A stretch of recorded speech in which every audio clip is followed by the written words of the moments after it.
Dear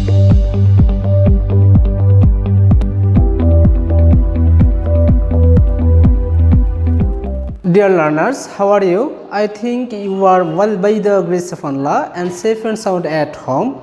প্রিয় শিক্ষার্থী, তোমরা কেমন আছো? আশা করি তোমরা এই করোনাকালীন সময়ে অনেক ভালো আছো। প্রিয় শিক্ষার্থী, পূর্বের ন্যায় আজকে আমি তোমাদের সামনে উপস্থিত হয়েছি তোমাদের জনপ্রিয় টপিক নিয়ে, তোমাদের খুব প্রিয় টপিক নিয়ে। প্রিয় শিক্ষার্থী, আজকের এই টপিকে আমি উপস্থিত হয়েছি মোহাম্মদ আমির হোসাইন, সহকারী শিক্ষক, করিমপুর কে বয়েজ হাই স্কুল, ইংরেজি। প্রিয় শিক্ষার্থী, যে আজকের যে টপিকটা নিয়ে আলোচনা করতে যাচ্ছি অবশ্যই তোমরা অনেক মজা পাবে। প্রিয় শিক্ষার্থী, আজকের টপিকের নাম হচ্ছে আর্টিকেলস। সো যে আজকে যে আর্টিকেলে আমরা অনেক প্রবলেম ফেস করি বিফোর। সো আজকে এই আলোচনার মাধ্যমে, এই ক্লাসটার মাধ্যমে আমরা পূর্বে যে সমস্যাগুলো ফেস করতাম সেগুলা আজকে আমরা সলভ করে নেব। প্রিয় শিক্ষার্থী, এখন আমরা বোর্ডে যাচ্ছি, দেখা যাক articles. At first I think better to mention about definition. প্রিয় শিক্ষার্থী, আমরা প্রথমেই যে সংজ্ঞাটার মধ্যে অনেক ভুল করে থাকি, যে আর্টিকেলস যে ওয়ার্ড কোনো নাউনকে নির্দিষ্ট বা অনির্দিষ্টভাবে নির্দেশ করে। আমি আবার বলছি, যে ওয়ার্ড কোন নাউনকে নির্দিষ্ট বা অনির্দিষ্টভাবে নির্দেশ করে তাকে আর্টিকেল বলে। যদি আমরা অন্যভাবে বলি তাহলে আমরা এইভাবে বলতে পারি, এ, এন এবং দিকে আর্টিকেল বলে। প্রিয় শিক্ষার্থী, তিনটা শব্দের মাধ্যমে আমরা জানতে পারি যে এ, এন এবং দিকে, এই তিনটিকে আর্টিকেল বা পদাশ্রিত নির্দেশক বলা হয়। প্রিয় শিক্ষার্থী, এই যে তিনটা আর্টিকেল কিভাবে এসেছে সেটা আমরা একটু আলোচনা করব। প্রিয় শিক্ষার্থী, উৎপত্তি ওয়ান থেকে এন হয়েছে। কি থেকে? ওয়ান থেকে এন হয়েছে, আর এন থেকে এ হয়েছে। সো এর উৎপত্তিটা প্রথমে আসছে এন থেকে, এনটা আসছে ওয়ান থেকে। সো এর অর্থ হচ্ছে একটি বা একখানা, একটি বা একখানা, যেটা অনির্দিষ্টভাবে প্রকাশ করে। এটা আমরা নির্দিষ্ট কোনো কিছু পাই নাই। প্রিয় শিক্ষার্থী, যদি আমরা দিকে ইন্ডিকেট করি, এখানে দিস দ্যাট থেকে দি হয়েছে। আমি আবার বলছি, দিস দ্যাট থেকে দি হয়েছে। এটার অর্থটা দিবে টা, টি, খানা, খানি, গুলা, গুলু, গুলি।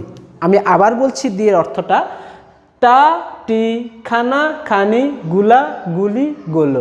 প্রিয় শিক্ষার্থী, তাহলে আমরা এখানে বুঝতে পারলাম যে দি শব্দটা সিঙ্গুলার পূর্বেও বসতে পারে, সিঙ্গুলার নাউনের পূর্বেও বসতে পারে এবং প্লুরাল নাউনের পূর্বেও বসতে পারে। এখন আমরা এটা অ্যানালাইসিসে যাব যে আর্টিকেল দুই প্রকার, একটা হচ্ছে ডিফিনিট আর্টিকেল আর হচ্ছে ইনডিফিনিট আর্টিকেল। ডিফিনিট আর্টিকেল কোনো ব্যক্তি বা বস্তুকে যখন নির্দিষ্ট করে বোঝায় তখন তার পূর্বে দি বসবে, অথবা ডিফিনিট আর্টিকেল বলে। আমি আবার বলছি, কোনো ব্যক্তি বা বস্তুকে যখন নির্দিষ্ট করে বোঝায় তখন তাকে ডিফিনিট আর্টিকেল বলে, অথবা তার ওই নাউনের পূর্বে দি বসবে। আর ইনডিফিনিট আর্টিকেলটা, ইনডিফিনিট কোনো ব্যক্তি বা বস্তুকে যখন অনির্দিষ্টভাবে বোঝায় তখন তার পূর্বে এ অথবা এন বসে, অর্থাৎ অনির্দিষ্ট করে বোঝালে এ অথবা এন বসে। প্রিয় শিক্ষার্থী, তাহলে আমরা তিনটে শব্দ এ, এন, দি। এ, এনটা হচ্ছে ইনডিফিনিট আর ডিটা হচ্ছে ডিফিনিট আর্টিকেল। প্রিয় শিক্ষার্থী, প্রথমে আমরা ডিফিনিট আর্টিকেল সম্পর্কে আমরা একটু জানবো, যে ইউজ অফ ডিফিনিট আর্টিকেল। এক নম্বরে, নির্দিষ্ট ব্যক্তি বা বস্তু পূর্বে ডিফিনিট আর্টিকেল মানে দি বসে। আমি আবার বলছি, নির্দিষ্ট ব্যক্তি বা বস্তু পূর্বে দি বসে। যেমন the rose is nice, the rose is nice. প্রিয় শিক্ষার্থী, এখানে রোজটাকে নির্দিষ্ট করা হয়েছে। যদিও অনেক রোজ থাকে, কোনো ব্যক্তি যখন একটা রোজকে নির্দিষ্ট করে যে এই রোজটা, এই গোলাপটাই আমার খুব ভালো লেগেছে, একটাকে যখন নির্দিষ্ট করবে তখন তার পূর্বে দি বসবে। প্রিয় শিক্ষার্থী, দুই নম্বরে আমরা আসছি, নির্দিষ্ট সিঙ্গুলার কমন নাউনের পূর্বে দি বসে, যেটা আমরা পূর্বটাও বলতে পারি এখানে। এখন দ্য ডগ, ডগ বলতে এখানে অনেক ডগ আছে। যখন আমরা একটাকে যখন নির্দিষ্ট করে বুঝাই যে সকল ডগ কিন্তু ফেথফুল অ্যানিমেল হয় না, কিন্তু যেই ডগটা ফেথফুল অ্যানিমেল তখন নির্দিষ্ট হয়ে গিয়েছে, তখন তার এই ডগের পূর্বে দি বসে। প্রিয় শিক্ষার্থী, এই ডগের পূর্বে দি বসেছে।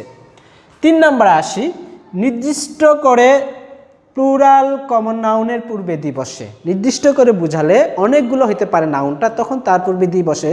আমি পূর্বে বলেছি যখন একটা নাউন অনেকগুলো বুঝাবে এবং সেটা নির্দিষ্ট হয়ে যাবে তখন তার পূর্বে দি বসে, আর কখনো অনেকগুলো পূর্বে অথবা এন বসে না। প্রিয় শিক্ষার্থী, the girls are singing song, যে বালিকারা গান গাচ্ছে, এখানে দ্য গার্লস মানে একটা নির্দিষ্ট হয়ে গেছে। এই বালিকারা দেখেছে এখানে 100 জন বালিকার থেকে 50 জন বালিকা গান গাচ্ছে একসাথে, তো ওই 100 জন থেকে 50 জন একটা নির্দিষ্ট হয়ে গিয়েছে, সেই জন্য ওই নির্দিষ্ট সংখ্যক বালিকাদের পূর্বেই দি বসবে। প্রিয় শিক্ষার্থী, আমরা এখন 4 নম্বরে যাব। কোনো ফ্রেজ, ফ্রেজ বলতে আমরা শব্দ সমষ্টি বুঝি, আ গ্রুপ অফ ওয়ার্ডস অথবা ক্লজ, যেটা একটা সেন্টেন্সের মতো কাজ করে, দ্বারা যদি কোনো নাউনকে নির্দিষ্ট করা হয় তখন ওই নাউন এর পূর্বে দি বসে।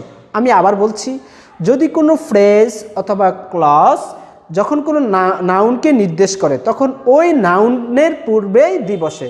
এক্সাম্পলে যখন আমরা তখন বুঝতে পারবো, the man who came here, প্রিয় শিক্ষার্থী, the man who came here is my brother, যে এই হু কেম হেয়ার এখানে একটা ক্লজ হিসাবে ব্যবহার হচ্ছে। প্রিয় শিক্ষার্থী, কীভাবে, যা দ্য ম্যানটাকে বলতে এখানে এটাকে বোঝাচ্ছে, এই জন্য তার এই ম্যানের পূর্বে, অর্থাৎ এই ক্লজটা একটা লোককে বোঝাচ্ছে, তাহলে তার পূর্বে এখানে দি বসবে। সো এখানে আমরা এখানে দি লিখেছি। প্রিয় শিক্ষার্থী, 5 নম্বরে আমরা আসি, সমগ্র জাতি বুঝাতে সিঙ্গুলার কমন নাউনের পূর্বে দি বসে, যে একটা শব্দ দ্বারা সকল জাতিকে বোঝায়। যেমন আমরা যদি বলি কাউ, কাউ বলতে যদি একটা নাম হয়ে থাকে কিন্তু আসলে সকল ধরনের গাভীকেই এখানে আমরা কাউ বুঝি, অথবা ডগ বলতে শুধু একটা ডগকে বোঝায় না, এখন ডগ বলতে এখন সকল ডগকে বোঝায়। যখন সমগ্র জাতি বুঝাতে সিঙ্গুলার কমন নাউনের পূর্বে দি বসে, যেমন the crow is an ugly bird, এইখানে এই সমগ্র একসাথে বোঝানোর কারণে এখন দ্য ক্রোয়ের পূর্বে the crow is an ugly bird, the ক্রোয়ের পূর্বে এখানে দি বসানো হয়েছে। প্রিয় শিক্ষার্থী, আনকাউন্টেবল নাউনকে নির্দিষ্ট করে বোঝালে তার পূর্বে দি বসে। এখন আনকাউন্টেবল নাউনকে নির্দিষ্ট করে আমরা আনকাউন্টেবল সম্পর্কে আগে জানবো, যে নাউন গণনা করা যায় না, যে নাউন আমরা গণনা করতে পারি না। যেমন পানি আমরা কখনো গণনা করতে পারবো না, যেমন স্যান্ড বালি আমরা কখনো গণনা করতে পারি না, বা মিল্ক আমরা গণনা করতে পারি না, বাতাস আমরা গণনা করতে পারি না। এবার যেই নাউনটাকে আমরা গণনা করতে পারি না সেটা হচ্ছে আনকাউন্টেবল। ঠিক ওই আনকাউন্টেবল নাউনটাকে যখন নির্দিষ্ট করে বুঝাবে তখন তার পূর্বে দি বসবে। প্রিয় শিক্ষার্থী, দ্য ওয়াটার অফ দিস পন্ড, এই পুকুরের পানিটা ইজ পিওর, খাঁটি।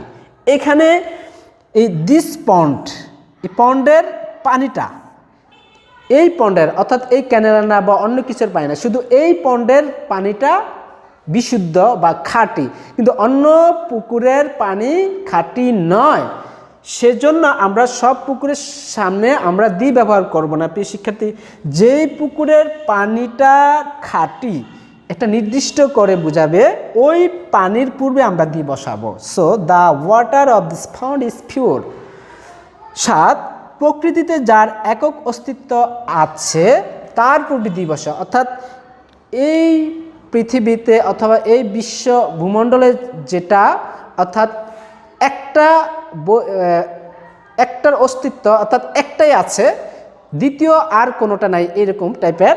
সো তার পূর্বে আমরা দি বসবো। যেমন দ্য আর্থ ইজ রাউন্ড, পৃথিবী গোলাকার। সো এখানে আর্থ বলতে পৃথিবী নামে আর কোনো গ্রহ নাই এখানে। সো এখানে দ্য আর্থটা, আর্থের পূর্বে যেটা অস্তিত্ব একটাই আছে সেটা আমরা কি সেটার পূর্বে দি বসাবো। প্রিয় শিক্ষার্থী, যেমন দ্য সান, সূর্য, সূর্য এই পৃথিবীতে অর্থাৎ আমরা এই সূর্য আমরা একটা দেখতে পাই, যা অস্তিত্ব অন্য কোনো আমরা সূর্য দেখতে পাই না, যা সূর্য নামে একটা উপগ্রহ আমরা একটা দেখতে পাচ্ছি। সো এখানে এই দ্য সানের পূর্বে আমরা দি লিখবো, যেহেতু এটা এই পৃথিবীতে আমরা একটাই দেখতে পাই। প্রিয় শিক্ষার্থী, যে এতক্ষণ আমরা যে আলোচনাটা করেছি, যে আশা করি এখান থেকে তোমরা বুঝতে পারবে, অর্থাৎ তোমরা তোমাদের প্রবলেমগুলো সলভ করে নিতে পারবে। প্রিয় শিক্ষার্থী, এখন আরও কিছু দিয়ে ব্যবহার রয়েছে, সেদিকে আমরা একটু দেখব। যে কোনো জাতি বা সম্প্রদায়ের পূর্বে দিবসে, আমি আবার বলছি, কোনো জাতি বা সম্প্রদায়ের পূর্বে দিবসে। একটা example, the English are white. Actually the English বলতে এখানে ইংলিশ ল্যাঙ্গুয়েজ বোঝাবে না। যখন একটা ভাষার নামের পূর্বে দিবসে, তখন ওটাকে জাতি বুঝাবে। যেমন দ্য ইংলিশ বলতে এখানে দ্য ইংলিশ, ইংরেজরা আর হোয়াইট। সো এখানে সেজন্য যখন আমরা জাতি বুঝাবে, তখন ওই ভাষার পূর্বে দি বসালে আমরা জাতি হয়ে যাবে। সো এখানে জাতি বা সম্প্রদায়ের পূর্বে দি বসছে। প্রিয় শিক্ষার্থী, রাজনৈতিক দলের নামের পূর্বে দি বসে। যে যত ধরনের রাজনৈতিক দল আছে, সো প্রত্যেকটা রাজনৈতিক দলের নামের পূর্বে দি বসে। একটা example, the Muslim League. So Muslim লীগটা হচ্ছে একটা দল, রাজনৈতিক দল, তারপরে আমরা দি বসাচ্ছি। নাম্বার 10, রোড এ নামের পূর্বে অথবা রাস্তার নামের পূর্বে দি বসছে। যেমন we are going to the trunk road. এখানে ট্রাঙ্ক রোডটা হচ্ছে একটা রাস্তার নাম। সো এই রাস্তার নামের পূর্বে আমরা এখানে দি বসাইছি। প্রিয় শিক্ষার্থী, নেক্সট আমরা আসি, যে কোনো নাউন দ্বিতীয়বার উল্লেখ করলে তার পূর্বে দি বসে। প্রিয় শিক্ষার্থী, এটা আমাদের মনে রাখতে হবে। কোনো নাউন বা কোনো সেন্টেন্স, কোনো ফ্রেজ দ্বিতীয়বার উল্লেখ করলে এটা নির্দিষ্ট হয়ে যায়। সো কোনো নাউনকে যখন দ্বিতীয়বার উল্লেখ করা হবে, তখন সেটা নির্দিষ্ট হয়ে গেলে তারপরে আমরা দি বসাবো। একটা এক্সাম্পল আমরা দেখি, আই নোটিসড এ বয়। আমি একজন বালককে লক্ষ্য করলাম, যে দ্য বয় ইজ ক্লেভার। প্রিয় শিক্ষার্থী, যে এই যে বালকটা, এটা আমি দ্বিতীয় উল্লেখ করার কারণে এই দ্য বয়ের পূর্বে দি বসাইছি। আর একটু স্পষ্ট করে লিখছি আমি, যে দ্য বয় ইজ ক্লেভার। বালকটি হচ্ছে কি? চালাক। সো কোনো নাউন দ্বিতীয়বার উল্লেখ করলে তার পূর্বে দি বসে, সেজন্য আমরা এখানে দ্য বয়ের পূর্বে আমরা দি বসাইছি। প্রিয় শিক্ষার্থী, নেক্সট আছে পেশা বা বৃত্তি বুঝালে। যে পেশা, যে আমি টিচার বা সেনাবাহিনী, নেভি, এই ধরনের কোনো বুঝালে তারপরে দি বসাই। যেমন আর্মি। সো আর্মি এটা একটা পেশা, সো তার পূর্বে আমরা এখানে দি বসাইছি। প্রিয় শিক্ষার্থী, ধর্মগ্রন্থ নামের পূর্বে দি বসে। ধর্মগ্রন্থ নামের পূর্বে দি বসে। যেমন হোলি কোরআন। যে কোরআনটা আমি জানি যে আমাদের একটা ধর্মগ্রন্থের নাম। সো তার পূর্বে দি বসে। এখানে শুধু এই কোরআনের পূর্বে না, অন্যান্য ধর্মগ্রন্থের নামের পূর্বে দি বসবে। প্রিয় শিক্ষার্থী, যে পত্রিকার নামের পূর্বে দি বসে, যা ডেইলি স্টার। প্রিয় শিক্ষার্থী, এই ডেইলি স্টার একটা পত্রিকার নাম। এখানে এই পত্রিকার নামের পূর্বে আমরা দি বসাইছি। প্রিয় শিক্ষার্থী, জাহাজের নামের পূর্বে দি বসে। জাহাজের নামের পূর্বে দি বসে। The Titanic. আমরা জানি যে টাইটানিক পৃথিবীর মধ্যে সর্ববৃহৎ একটা টাইটানিক জাহাজ ছিল, সেটা ডুবে গিয়েছিল। সো ওই প্রত্যেকটা জাহাজের নামের পূর্বে দি বসবে। প্রিয় শিক্ষার্থী, ট্রেনের নামের পূর্বে দি বসে। যেমন দ্য তিস্তা এক্সপ্রেস। এই তিস্তা এক্সপ্রেসটা হচ্ছে একটা ট্রেনের নাম। সো এই প্রত্যেকটা ট্রেনের নামের পূর্বে দি বসবে। বিমানের নামের পূর্বে দি বসে। যেমন দ্য বাংলাদেশ বিমান। একটা বাংলাদেশ বিমান একটা নাম, একটা বিমানের নাম। সো সেজন্য তার পূর্বে এখানে দি বসবে। প্রিয় শিক্ষার্থী, মহাকাশ যানের নামের পূর্বে দি বসে। আমি আবার বলছি, মহাকাশ যানের নামের পূর্বে দি বসে। যেমন দ্য অ্যাপোলো 11। দ্য অ্যাপোলো 11 এটা হচ্ছে মহাকাশ যানের নাম, তার পূর্বে দি বসছে। প্রিয় শিক্ষার্থী, ভবনের, ঐতিহাসিক ভবনের নামের পূর্বে দি বসবে। The empire state building. এই এম্পায়ার স্টেট বিল্ডিংটা হচ্ছে ঐতিহাসিক একটা ভবন, যে এই ভবনটার নামের পূর্বে দি বসছে। প্রিয় শিক্ষার্থী, নদীর নামের পূর্বে দি বসে। যেমন আমরা জানি যে পদ্মা একটা হচ্ছে নদীর নাম, সেজন্য এখানে দি বসছে। আমরা এখানে দি দেখতে পাচ্ছি। যে উপসাগরের নামের পূর্বে দি বসে। যেমন বে অফ বেঙ্গল একটা হচ্ছে উপসাগর, সে উপসাগরের নাম। সেজন্য তার পূর্বে দি বসছে। প্রিয় শিক্ষার্থী, সাগরের নামের পূর্বে দি বসে। সাগরের নামের পূর্বে দি বসে। যেমন আটলান্টিক ওশান, আটলান্টিক মহাসাগর একটা নাম। সো এই আটলান্টিক ওশানের নামের পূর্বে দ্বীপ বসছে। পর্বত, পর্বতের নামের পূর্বে দ্বীপ বসে, যেমন হিমালয়াস একটা পর্বত, এজন্য হিমালয়াসটা পর্বতের নামের পূর্বে দ্বীপ বসছে। দ্বীপপুঞ্জের নাম, দ্বীপপুঞ্জ আমরা জানি যে ছোট ছোট অনেকগুলো দ্বীপ নিয়ে দ্বীপপুঞ্জ গঠিত হয়। সো এখানে দ্বীপপুঞ্জের নামের পূর্বে দ্বীপ বসে, যেমন আন্দামানস, এটা একটা দ্বীপপুঞ্জের নাম, যে এই দ্বীপপুঞ্জের নামের পূর্বে দ্বীপ বসছে। প্রিয় শিক্ষার্থী, যে মরুভূমির নামের পূর্বে দ্বীপ বসে, যেমন সাহারা। প্রিয় শিক্ষার্থী, SHARA, সাহারা। আমরা জানি যে সাহারা একটা সর্ববৃহৎ মরুভূমির নাম। এখানে সাহারা মরুভূমির নামের পূর্বে দ্বীপ বসে। সো এখানে আমরা দ্বীপ দেখতে পাচ্ছি। প্রিয় শিক্ষার্থী, দিকের নামের পূর্বে দ্বীপ বসে। আমি আবার বলছি, দিকের নামের পূর্বে দ্বীপ বসে, যে দ্য ওয়েস্ট, আমরা জানি যে ওয়েস্ট একটা দিকের নাম, সেজন্য তার পূর্বে দ্বীপ বসছে। প্রিয় শিক্ষার্থী, যে আজকে যে আমরা যতটুকু শিখতে পেরেছি, যদি আমাদের এই শিখার মধ্যেও যদি কোনো আমাদের প্রবলেম থাকে, ইউটিউব চ্যানেলে আমরা কমেন্ট করব অথবা সাহায্য নেব। প্রিয় শিক্ষার্থী, আরও কিছু দিয়ের ব্যবহার রয়েছে, ইনশাল্লাহ সেটা দ্বিতীয় পর্বে আমরা প্রকাশ করব। আশা করি তোমরা ওখান থেকে শিখে নেবে।